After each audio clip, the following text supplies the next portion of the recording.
사랑합니다. 축복합니다. 사랑합니다. 축복합니다. 오늘도 하나님의 전에 찾아 나오신 여러분 한 사람 한 사람에게 하나님께서 은혜와 사랑을 부어주실 줄로 믿습니다. 명절 잘 보내셨고요. 조금 피곤하실 수 있겠지만 여러분 오늘의 어떤 예배 가운데 나오셨으니까요. 마음을 열고 귀를 열고 또한 눈을 열어서 주의 말씀 가운데 은혜 받는 시간이 되어지기를 주님의 이름 축복합니다. 하나님의 말씀은 살아있는 말씀입니다. 그 말씀이 우리 가운데 임할 때 독수리 날개쳐 오르는 새 힘을 허락하여 주실 줄로 믿습니다. 그렇게 새 힘을 충전하시고 우리에게 허락하시는 귀한 인생을 기쁨으로 또는 감사함으로 힘있게 살아간 우리 모두가 되어지기를 주님의 이름 축복합니다. 우리가 믿는 하나님은 전능하신 하나님이십니다. 믿으십니까? 정말 믿으시죠? 맞습니다. 여기에는 우리는 하나님은 전능하십니다 라는 이 말씀에 대해서 우리는 다 믿음으로 동의하는 사람들입니다. 저도 그렇고요. 하지만 우리가 개개인의 인생 속에 들어가 보면 우리가 만나는 여러 가지 환경과 어떤 고난과 어려움 속에 거할 때 하나님은 전능하십니다 라는 이 고백이 정말로 믿어지는 것이 생각보다 어렵다라는 사실을 이렇게 경험케 되어질 때가 참 많습니다. 오히려 신앙생활을 하다 보면 하나님의 전능하신 능력에 대해서 믿음보다는 정말 전능하신 게 맞나 라는 그런 의문을 가지게 되어지는 그런 순간들이 찾아오게 됨을 경험하게 할 수가 있습니다. 예를 들면 이렇게 생각해 볼 수가 있는 것 같아요. 우리가 어떤 일을 놓고 하나님 앞에 오랫동안 기도했습니다. 그리고 하나님이 주시는 어떤 감동도 있어요. 그래서 붙잡고 하나님 앞에 기도했는데 그것이 잘 될 것처럼 보였는데 결정적인 순간에 사람들의 어떤 일로 인해서 방해로 인해서 그 일들이 좌절되게 됐을 때 어떤 마음이 드십니까? 처음에는 그 일을 방해했던 사람을 원망하게 됩니다. 그 사람 왜 그렇지? 이런 마음이 들다가 나중에는 어떤 마음으로 발전하게 되냐면요, 믿고 기도하면 응답해 주시겠다라고 약속하셨는데, 그리고 그 말씀을 나는 믿고 기도했는데 왜 응답되지 않지? 라고 생각하면서 우리의 마음속에 하나님에 대한 원망의 마음이 들 때도 있습니다. 그리고 그때 우리의 머릿속에 하나의 생각이 각인되어지는데 그것은 바로 하나님은 정말로 전능하신 분이실까라는 생각이, 그런 의문이 우리 마음속에, 생각 속에 이렇게 들 때가 있습니다.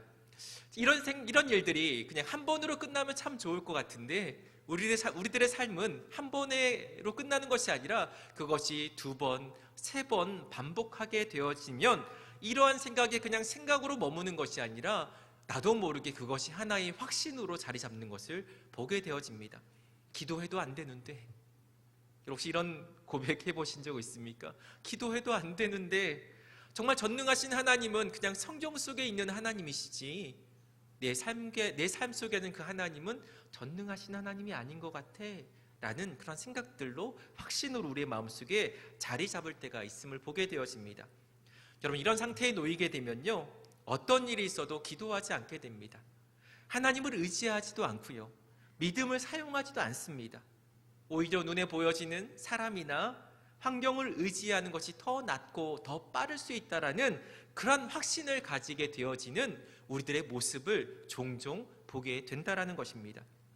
여러분, 현대의 크리스찬들은 예전의 크리스찬들보다 기도를 많이 하지 않는다라고 합니다. 정말 그래요. 기도의 시간이 정말 여러분 현저하게 많이 떨어져 있습니다. 아니요, 예전의 크리스찬이고 오늘의 크리스찬이 아니라 우리들의 모습을 봐도 예전에 우리들의 신앙 속에서 하나님을 바라보며 기도했던 것과 오늘의 삶 속에 살아가는 우리들의 기도의 양이 현저하게 차이가 있음을 보게 됩니다. 여러 가지 이유가 있을 거예요. 그런데 오늘의 예화를 든 것처럼 우리 마음속에 기도해도 되지 않는데 하나님이 정말 전능하실까? 라는 그런 의문으로 인해서 기도하지 않는 그런 크리스찬들이 많음을 보게 되어집니다. 이런 시대를 살아가는 그리스도인들에게 오늘의 본문의 말씀을 통해서 우리에게 아주 중요한 교훈을 우리에게 주고 있습니다. 함께 나눔을 통해서 우리의 마음속에 다시 한번 하나님을 바라보며 하나님의 전능하심을 고백하는 귀한 시간이 되어지기를 소망하는 마음으로 함께 말씀을 나누겠습니다. 여러분, 이스라엘 백성들은 하나님의 놀라우신 기적과 이적을 통해서 약속의 땅에 정착하게 되었습니다. 이제 하나님의 백성으로 하나님을 섬기며 살아가야 될 그들의 인생을 성경은 이렇게 이야기하고 있어요. 하나님을 떠나서 우상을 섬기다 고통을 당하면 하나님을 부르짖는 모습이 계속적으로 반복되어지는 삶을 살았다라고 사사기는 우리에게 말씀해 주고 있거든요. 오늘 본문의 말씀의 배경이 되어지는 시대도 비슷했습니다. 표면적으로는 하나님을 섬기는 모습을 갖고 있었지만 개개인의 내면을 들여다보면 여전히 자기의 소견에 오른 대로 행하며 살아가는 삶의 모습을 살아가고 있었거든요. 이때 이웃나라 블레셋이 군대를 모아서 이스라엘 백성들을 쳐들어왔습니다. 이스라엘 백성들은 그들과 맞서 싸우기 위해서 군대를 모집해서 맞서 싸웠지만 전쟁의 결과는 참패였습니다. 많은 사람들이 죽게 되었고요. 많은 사람들은 시리와 전의를 상실한 채 어떻게 할까라고 그렇게 염려하는 가운데 사람들이 이런 얘기를 합니다. 하나님의 괴, 여호와의 괴를 가지고 오면 우리가 전쟁에서 승리할 수 있습니다 라는 이야기를 하게 되어지는 사람들이 있는 거예요. 그 이야기가 여러분 주류가 되었습니다. 사람들이 그 이야기를 듣고 그렇습니다. 예전에 우리의 조상들이 말씀했습니다. 하나님의 괴가 함께하면 우리가 승리할 수 있습니다 라는 이야기를 통해서 하나님의 언약궤를 그 진중에 가지고 오게 되었습니다. 이스라엘 백성들은요, 믿음이 있었습니다. 하나님을 상징하는 여호와의 궤가 분명히 우리에게 승리를 주실 것이다 라는 확신이 있었습니다. 그리고 이 확신은 이스라엘 백성뿐만이 아니라 이스라엘 백성을 쳐들어왔던 블레셋 사람들에게도 동일한 확신이 있었습니다. 놀랍지 않습니까? 말씀을 한번 볼까요? 우리 그 앞장에 있는 4장 우리 6절에서 8절의 말씀입니다. 4장 6절에서 8절의 말씀입니다. 제가 읽어드리겠습니다. 블레셋 사람이 그 외치는 소리를 듣고 이르되 히브리 진영에서 큰 소리로 외침은 어찌 됨이냐 하다가 여호와의 궤가 진영에 들어온 줄을 깨달은지라 블레셋 사람이 두려워하여 이르되 신이 그 진영에 이르렀도다 하고 또 이르되 우리에게 화로다. 전날에는 이런 일이 없었도다. 우리에게 화로다. 누가 우리를 이 능한 신들의 손에서 건지리요. 그들은 광야에서 여러 가지 재앙으로 애굽을 친 신들이니라 라고 이야기를 하고 있는 거예요. 어떤 분위기인지 알겠죠? 블레셋 사람들이 이야기하는 거예요. 그들의 신들은 우리가 능히 이길 수 없는 전능하신 신들이다 라고 고백하고 있는 거예요. 그런데 막상 전쟁을 해보니까 결과가 어떻게 됐을까요? 전쟁이 여전히 참패였습니다. 더 많은 사람들의 인명피해가 있었고요. 뿐만이 아니라 하나님의 궤, 여호와의 궤를 블레셋에게 빼앗기는 그런 결과가 이루어지게 되었습니다. 여러분, 전쟁에서 피하게 된 이스라엘 백성들의 마음은 어땠을까요? 확신했잖아요.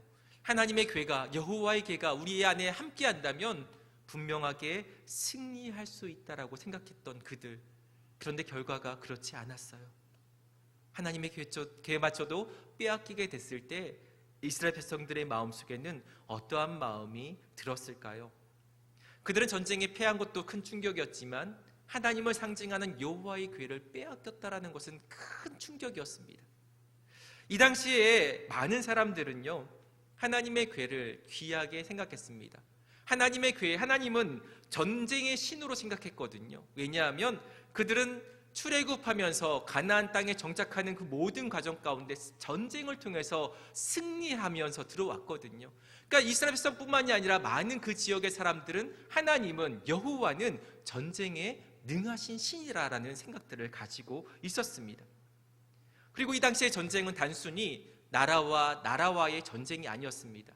그 당시의 전쟁은요, 그 나라 백성이 섬기는 신과 신들의 전쟁이었어요.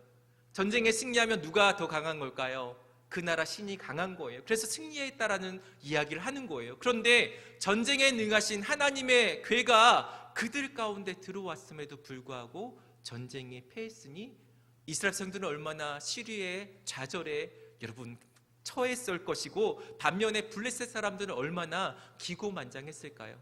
우리가 섬기는 신이 여호와의 신보다 강하다라고 생각하면서 그렇게 여러분 기고만장한 그들의 모습, 이스라엘 백성들의 마음속에는 하나님도 어쩔 수 없구나라는 생각이 들었을 것입니다.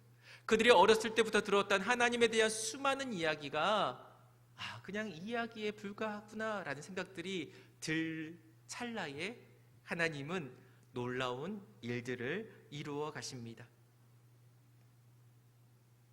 모든 사람들이 하나님에 대해서 의심하고요, 하나님의 능력을 인정치 않을 때 하나님은 자신 스스로 하나님의 전능하심을 나타내 보이셨습니다. 2절에서 4절의 말씀입니다. 우리 같이 한번 읽어볼까요? 2절에서 4절입니다. 블레셋 사람들이 하나님의 궤를 가지고 다곤의 신전에 들어가서 다곤 곁에 두었더니 아스돗 사람들이 이튿날 일찍이 일어나 본즉 다곤이 여호와의 궤 앞에서 엎드려져 그 얼굴이 땅에 닿았는지라. 그들이 다곤을 일으켜 다시 그 자리에 세웠더니 그 이튿날 아침에 그들이 일찍이 일어나 본즉 다곤이 여호와의 궤 앞에서 또다시 엎드려져 얼굴이 땅에 닿았고 그 머리와 두 손목이 끊어져 문지방에 있고 다곤의 몸뚱이만 남았더라. 어떤 내용인지 아시겠죠? 블레셋 사람들이 기쁨의 마음으로 여호와의 궤를 그들이 섬기는 다곤 신상 앞에 놓았습니다. 이것은 무엇이냐면 다곤 신에게 하나님의 궤를 전상품으로 드리는 거예요. 우리가 승리했으니까 우리의 신 다곤 신이시여, 그 전쟁에 능하신 여호와를 이기신 다곤이시여 하면서 하나님의 궤를 그 앞에 탁 둔 거예요. 여기까지는 모든 것이 그들이 이야기한 것처럼 하나님보다 다곤의 신이 능한 신인 것처럼 보였습니다. 그런데 그날 밤 일이 벌어졌습니다. 하나님께서 그 다곤 신을 넘어뜨리셨습니다. 다음날 아침 일찍이 다곤의 신전에 있는 사람들이 그곳에 들어갔을 때 놀라운 광경을 봅니다. 그들이 숨기고 그들이 최고라고 생각했던 그 다곤 신이 여호와의 궤 앞에 엎드러져 있는 거예요. 마치 여러분 사람이 전쟁에 승리한 사람 앞에 여러분 머리를 조아리고 엎드린 것처럼 바짝 엎드려진 모습을 보게 된 거예요. 이상하다 여긴 사람들이 그 신상을 세워놓습니다. 뭔가 일이 있었겠지. 다음날 아침에 일어났더니 어떤 일이 벌어지죠? 더 놀라운 일이 벌어진 거예요. 다곤 신상이 넘어졌을 뿐만이 아니라 그의 손목과 얼굴이 부러져 있고 다곤의 몸뚱이만 여러분 엎어져 있는 모습을 보이게 된 것입니다. 여러분 이것은 무엇을 의미하는 것일까요? 이스라엘 백성들이 생각하는 것 같이 하나님이 진 것이 아니라 하나님의 힘이 약해서 전쟁에서 패한 것이 아니다라는 사실을 우리에게 말씀해 주고 있는 줄로 믿습니다. 이것으로 끝난 것이 아니라 하나님은 하나님의 구원의 영광을, 하나님의 능력을 온 블레셋 나라 가운데 나타내십니다. 어떻게 나타내시냐면 독한 종기를 아스돗에게 내리게 하십니다. 많은 사람들이 그 종기로 인해서 괴로워합니다. 우리가 여호와의 신으로 말미암아 우리가 이런 고통을 당한다라고 고백할 정도로 하나님의 진노가 그 땅 가운데 여러분 엄중히 내린 것을 보게 되어집니다. 그들이 고민합니다. 회의합니다. 어떻게 하지? 하나님의 궤를 가드로 옮깁니다. 그곳에서 하나님께서 악한 종기로 역사하심을 통해서 그들이 다시 회의할 때 그들을 다른 곳에 옮겨지는 여러 가지 일들이 이루어나게 된 것이죠. 하나님은 스스로를 높이셨습니다. 모든 사람들이 하나님은 죽었다라고 이야기하는 그 순간 하나님은요 스스로의 존재를 온 천하 가운데 나타내신 전능하신 하나님을 우리에게 말씀하고 있는 줄로 믿습니다. 여러분 어떻게 이런 일들이 일어난 것일까요? 왜 하나님은 처음부터 그렇게 하나님의 전능하심을 온 이스라엘 백성들과 블레셋 나라에게 나타내시지 않으시고 이렇게 뒤늦게 하나님의 역사를 나타내고 계신 것일까요? 우리들의 인생 속에서 우리가 기도하고 그렇게 바랐던 그 일들이 우리 삶 가운데 분명하게 이루어지면 좋겠는데 그렇지 않고 왜 뒤늦게 하나님의 영광이 나타나게 될까요? 우리가 이것을 한마디로 정의하기는 어렵습니다. 여러 가지 이유가 있어요. 그런데 오늘 본문의 말씀을 통해서 우리가 깨닫는 것 중에 하나는 무엇이냐면 하나님이 능력이 없어서 패한 것이 아니라는 거예요. 하나님의 전능하심이 거짓되어지기 때문에 이 전쟁에서 여호와의 궤가 빼앗긴 것이 아니다라는 것을 우리에게 분명하게 말씀합니다. 중요한 것은 그들을 섬기는 이스라엘 백성들의 마음이 문제였다라는 거예요. 그들의 믿음의 문제였다라는 거예요. 이것을 여러분 이사야서 59장 1절 2절의 말씀을 보면 이렇게 우리에게 말씀해 주고 있습니다. 제가 읽어드릴게요. 여호와의 손이 짧아 구원치 못하심도 아니요 귀가 둔하여 듣지 못하심도 아니라 오직 너희의 죄악이 너희와 너희 하나님 사이를 내었고 너희의 죄가 그 얼굴을 가리워서 너희를 듣지 않게 함이니라 라고 우리에게 말씀합니다. 하나님은 여전히 전능하신데 왜요? 이스라엘 백성들의 죄악이 하나님과 이스라엘 백성들의 사이를 갈랐다라고 이야기합니다. 죄가 그 얼굴을 가리워서 듣지 않게 했다라고 이사야 선지자는 말씀하고 있는 것이죠. 여기서 죄는요, 윤리적인 종교적인 죄를 가리키는 것만은 아닙니다. 여기서 죄라는 것은 하나님과의 관계 속에서 이루어지는 죄를 이야기합니다. 여러분, 우리가 오늘의 사건 속에 이스라엘 백성들의 죄는 무엇일까요? 저는 곰곰이 생각해 봤는데 이것이었어요. 그들의 교만이었습니다. 여러분, 하나님, 이스라엘 백성들이 고백하거든요. 블레셋 사람이 고백하거든요. 하나님의 괴가 진영 가운데 들어온 일이 없었다라고 이야기합니다. 그전까지는 이런 일이 없었어요. 전쟁을 수없이 했지만 하나님의 괴를 그들이 임의로 그들의 전쟁 가운데 가져온 역사들이 없었습니다. 그런데 상황이 급하니까요, 그들이 하나님을 섬기고 있었지만, 하나님의 전능하심을 알고 있었지만 그들이 하나님을 대하는 태도는요, 자기의 임의대로 하나님을 사용하고자 하는, 자기의 필요에 따라서 하나님을 이용하고자 하는 그런 교만한 마음으로 인해서 하나님과 그들의 사이가 갈라졌다라고 우리에게 말씀하고 있다라는 것이죠. 그래서 하나님은 그들의 삶 가운데 역사하지 못하셨습니다. 하나님의 말씀을 거역하고 믿지 않고 불순종하는 죄 가운데 있는 이스라엘 백성들을 그들은 불쌍했지만요, 하나님은 그들 가운데 역사하실 수 없었습니다. 그들에게 교훈을 주기 위함이죠. 그들에게 깨닫게 하기 위함이죠. 무엇이죠? 그들이 하나님을 믿는, 하나님 안에 거하는 것은 참 중요하지만 더 중요한 것은 마음으로 하나님을 인정하고 마음으로 하나님을 진실되이 섬길 수 있는 겸손의 마음이 그들에게 필요함을 하나님께서 이 사건을 통해서 그들에게, 오늘 우리들에게 말씀하시고자 하시는 하나님의 계획과 뜻이 있는 줄로 믿습니다. 이스라엘 백성들이 지금 그런 상태 가운데 있는 거예요. 하나님의 궤를 가지고 왔지만 이들의 마음은 하나님과 너무 먼 그런 상태 가운데 놓여져 있었습니다. 하나님이 그들 안에 오셨지만 그들은 하나님 안에 있지 않는 영적인 막막함 가운데 있었기 때문에 하나님은 아무런 일도 이루시지 않으셨음을 우리에게 말씀해 주고 있는 것이에요. 오늘을 살아가는 우리에게 오늘의 본문의 말씀은 중요한 메시지를 주고 있습니다. 하나님은 스스로를 나타내시는 분이십니다. 하나님은 스스로의 하나님의 영광을 나타내시는 분이십니다. 자기의 이름을 위해서 하나님은 스스로 일하시는 분이십니다. 그런데 하나님은 그 영광을 함께 나타내기를 원하십니다.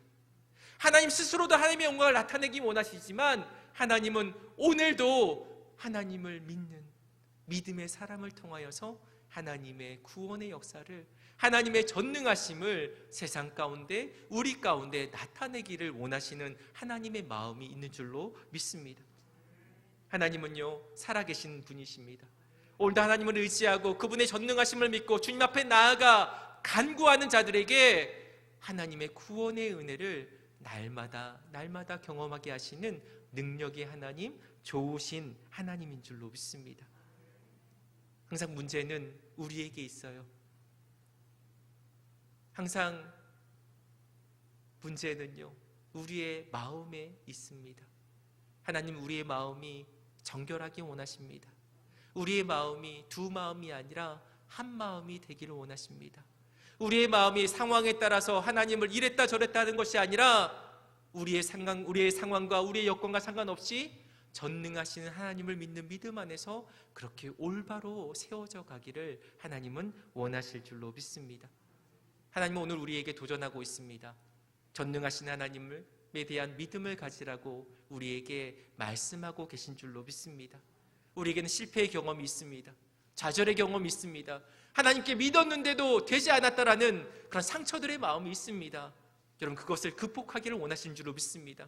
다시 한번 힘을 내셔서 전능하신 하나님, 스스로를 나타내신 그 하나님을 바라보며 그 하나님의 구원의 영광을 경험하기를 원하는 하나님의 마음이 우리에게 전해지고 있는 줄로 믿습니다. 여러분 어떻게 하기 원하십니까? 2023년 다시 한번 힘을 내는 우리가 됐으면 좋겠습니다. 다시 한번 믿음을 올곧게 여러분 세우고요, 전능하신 하나님을 의지함을 통하여서 하나님의 구원의 은혜를 우리의 삶 가운데 경험하며 우리의 가정과 우리의 지역과 우리의 일터 가운데 하나님의 살아계심을 나타내는 그런 은혜의 통로가 되기를 원합니다 라고 기도하심을 통하여서 하나님의 구원의 영광을 나타내는 우리 모두의 삶이 된다면 하나님께서 우리의 교회를 기뻐하시고 여러분의 삶을 기뻐하시고 여러분 삶 가운데 하나님의 놀라우신 일하심을 분명하게 허락해 주실 줄로 믿습니다. 2023년 스스로를 나타내시는 하나님을 바라보시면서 그 하나님의 영광에 참여하는 우리 모두가 되어지시기를 주님의 이름으로 축복합니다. 우리 함께 기도하겠습니다.